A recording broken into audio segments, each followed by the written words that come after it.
Nous voulons réfléchir ensemble sur ce thème qui dit la lumière dans les ténèbres. Nous voulons comprendre ensemble ce que la lumière fait dans les ténèbres. Par là, notre objectif cet avant-midi et que lorsque nous allons recevoir ce message, que le Seigneur nous aide. Et si nous étions encore dans les ténèbres, que nous puissions changer de camp pour vivre dans la lumière. Et la lumière que je vais vous présenter aujourd'hui ne sera pas la lumière de la torche, mais la lumière que nous donne notre Seigneur Jésus-Christ. Mais la lumière que nous donne notre Seigneur Jésus. Par là, nous voulons comprendre la lumière, c'est quoi? La lumière, c'est un agent physique capable d'influencer l'œil. Je disais que c'est un agent physique capable d'impressionner l'œil et de rendre les choses visibles.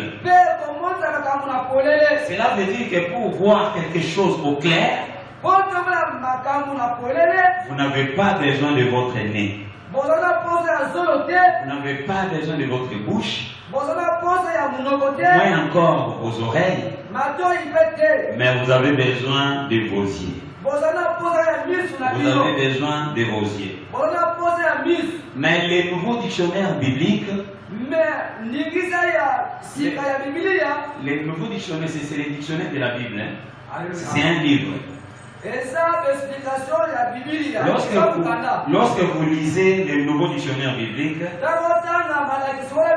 on nous dit que l'idée d'ailleurs de la lumière,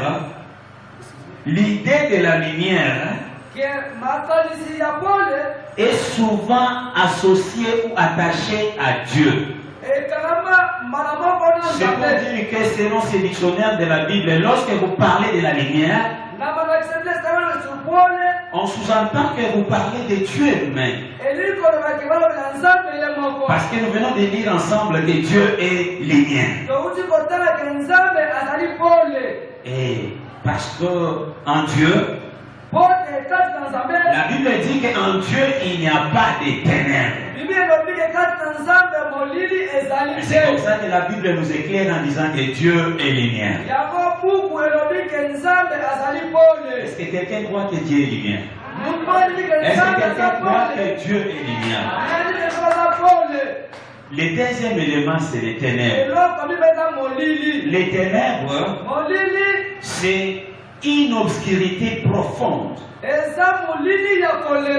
considérée le plus souvent.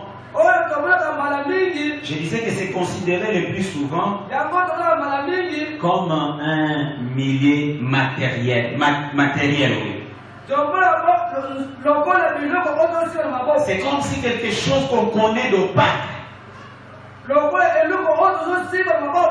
C'est ce qu'on appelle les ténèbres. Mais les ténèbres sont plus que l'absence de la lumière. C'est pour dire que l'obscurité, c'est l'absence de la lumière. Là où il n'y a pas de lumière, c'est l'obscurité qui règne. Mais lorsqu'on parle des ténèbres, c'est au-delà même de l'obscurité.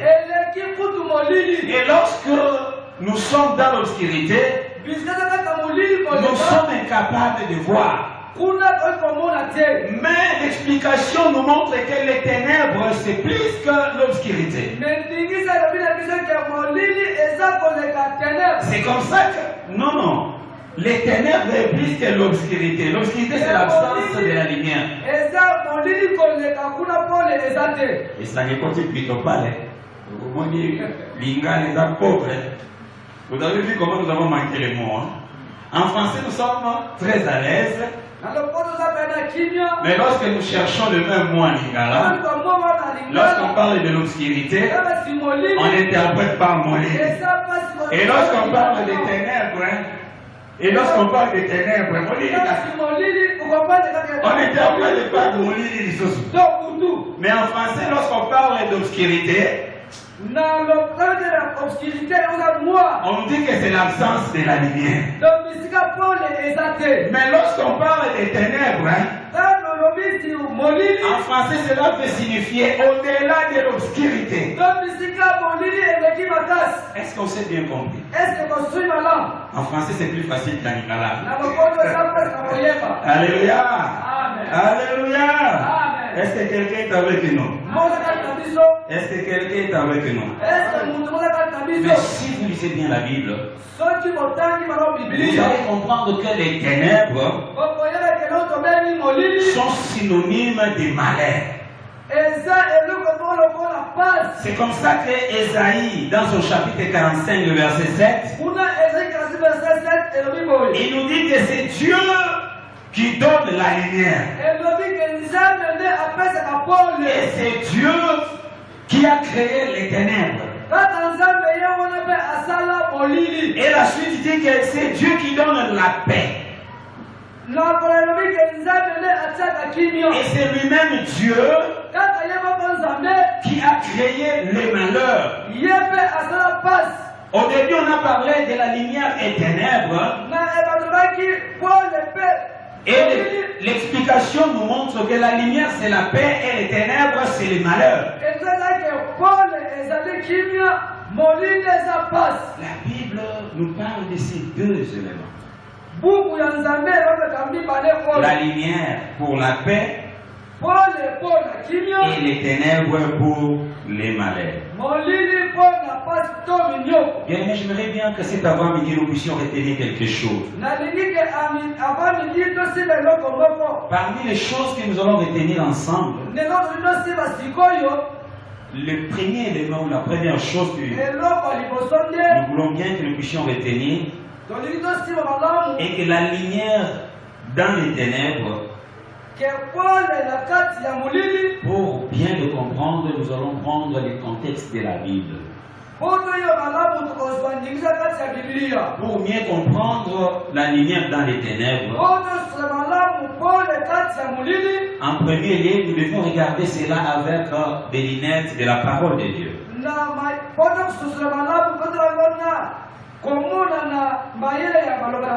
Ici, nous ne voulons pas parler de la lumière seulement comme un éclairage.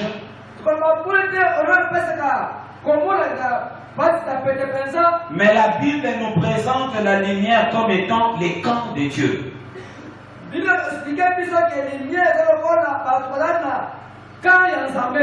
Quand on gambo,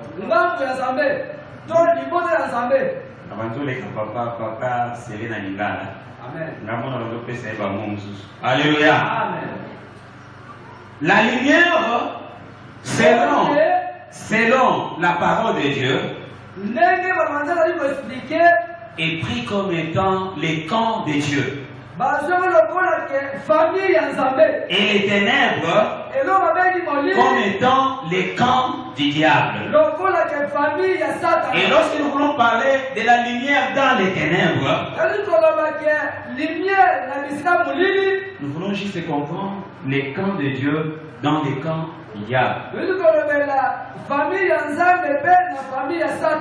Si les camps de Dieu se présentent dans les camps des diables, qu'est-ce qui pourra arriver? Et si c'est l'inverse? Les camps des diables dans les camps de Dieu,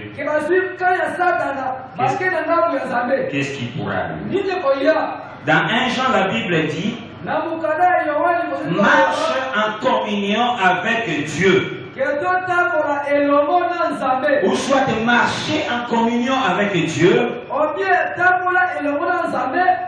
marcher à l'infinitif. Donc, c'est éviter les ténèbres. Et c'est s'éloigner des ténèbres. Car les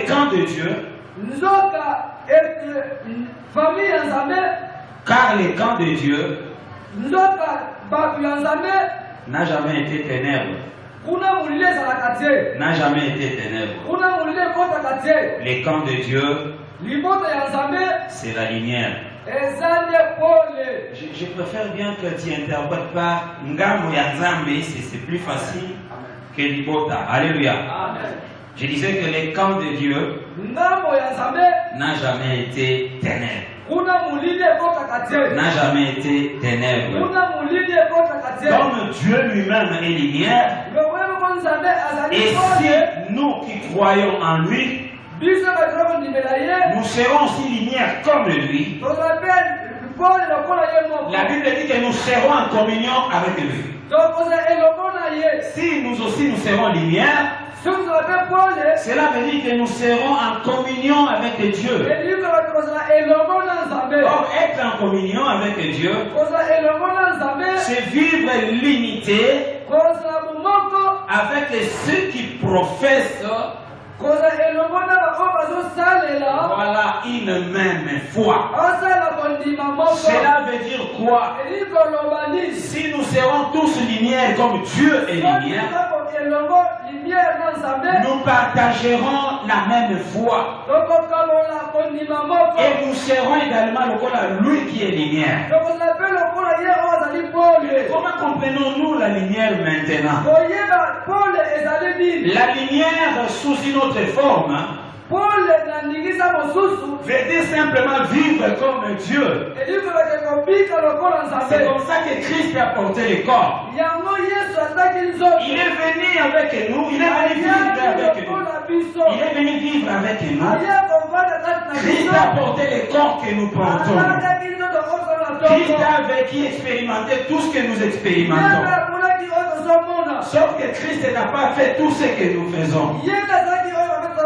Et comme il n'avait pas fait tout ce que nous faisons, parce qu'il a obéi à la volonté de Dieu, Christ lui-même devient notre modèle. Et si nous voulons vivre en communion avec Dieu, nous devons vivre comme Jésus. Car Jésus c'est Dieu.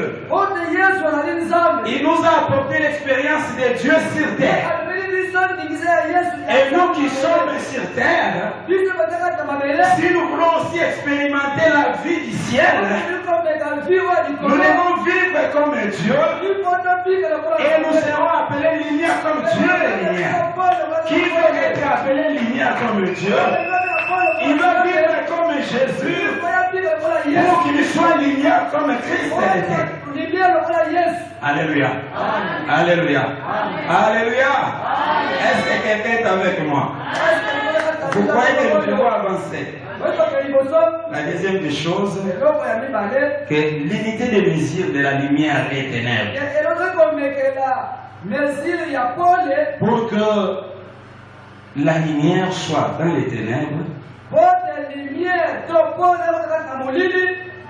nous devons savoir quelle est l'unité,